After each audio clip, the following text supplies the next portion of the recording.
સંજેલી તાલુકાના આરોગ્ય કેન્દ્ર પાસે ગંદકીનો ત્રાસ, મોટાથી બહાર હોવાના કારણે દર્દીઓ અને લોકો પરેશાન।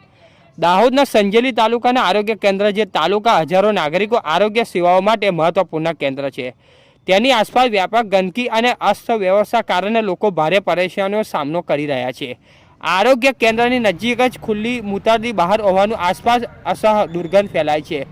પરિણામે દવાખાનામાં સારવાર માટે આવતા દર્દીઓ, વૃદ્ધો, ગર્ભવતી મહિલાઓ અને બાળકોને ગંભીર મુશ્કેલીઓ વેઠવી પડે છે। આરોગ્ય કેન્દ્ર પરિસરમાં અને આજુબાજુ ગંદકીના ઢગલા, પાણી ભરાવ અને સ્વચ્છતાની અછત જોવા મળે છે। દર્દીઓ જ્યારે બહાર ઉતરે છે ત્યારે તેમને આરોગ્ય વાતાવરણ ઊભા રહેવું પડે છે। સ્વચ્છતા ન હોવાના કારણે રોગચાળો ફેલાવાની પણ ભીતિ સેવાઈ રહી છે, જે આરોગ્ય કેન્દ્ર હેતુનો જ નુકસાન પહોંચાડે છે। સ્થાનિક લોકોનું કહેવું છે કે વારંવાર રજૂઆત છતાં આજ દિન સુધી કોઈ કાયમી પગલાં લેવામાં આવ્યા નથી। આરોગ્ય કેન્દ્ર જેવી સંવેદનશીલ જગ્યાએ આવી સ્થિતિ રહેવી શરમાજનક છે।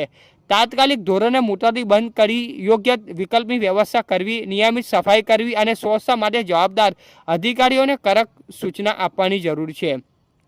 લોકોની માંગ છે કે સંબંધિત તંત્ર તાત્કાલિક હસ્તક્ષેપ કરી આરોગ્ય કેન્દ્ર આસપાસ સ્વચ્છતા અને સુરક્ષિત વાતાવરણ સુનિશ્ચિત કરે, જેથી દર્દીઓને નિર્ભય અને આરોગ્યદાયક સેવાઓ મળી રહે। રિપોર્ટર દિલીપભાઈ હરિજન, સંજેલી। અમારી ચેનલને લાઇક, શેર કરવાનું ન ભૂલશો। ધન્યવાદ।